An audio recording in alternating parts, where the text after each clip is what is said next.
Sejarah.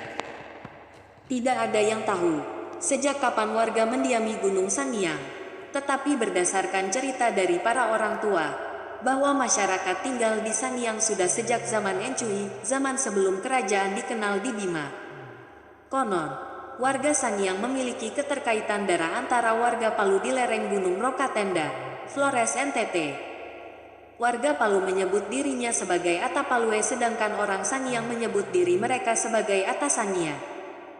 Diakui pula hingga hari ini, bahwa warga Palu yang hidup di lereng dan punggung Gunung Rokatenda adalah asli Atasangya, baca, orang Sanghyang. Mereka ke Palu karena menolak memeluk ajaran agama Islam.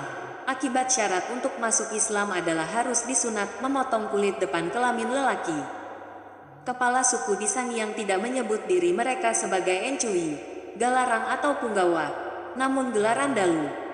Di Manggarai, Dalu adalah kepala suku seperti halnya di Bima disebut Encui.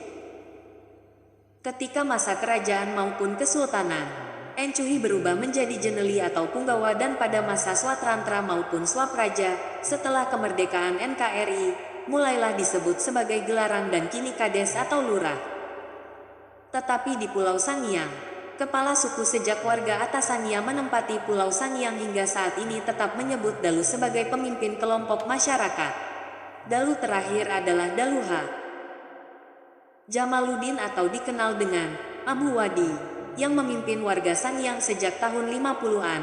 Sebelum itu dipimpin oleh Dalu Abu Jau, dengan perkiraan menjadi Dalu Sanghyang sejak awal abad ke-19 atau tahun 1900-an awal. Nisan kuburan Dalu Abu Jau masih ada hingga saat ini, meski sudah dikelilingi oleh semak belukar.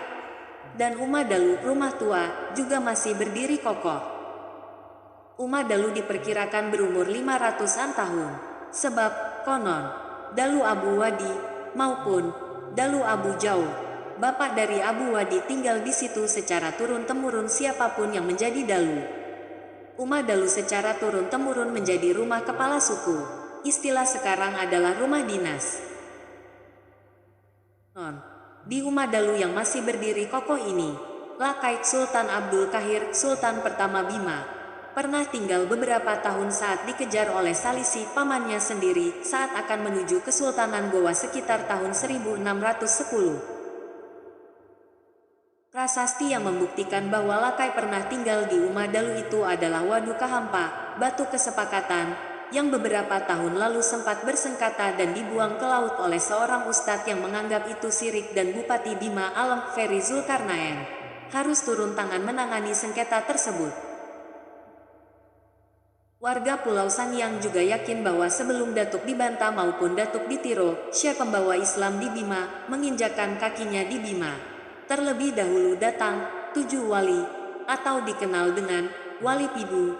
Di Sulawesi juga sempat ada cerita tentang Wali Pitu, demikian juga di Manggarai. 2 diantaranya meninggal di Pulau Sanghyang. Salah satu dari 2 wali yang dikubur di Pulau Sanghyang bernama Syekh Syamsuri. Kuburannya ada di punggung Gunung Sanghyang dan masih bisa dijumpai. Diakui pula oleh 2 orang juru kunci Sanghyang, Abu Laebe 65 tan dan Pua Juwaidin 40 tan.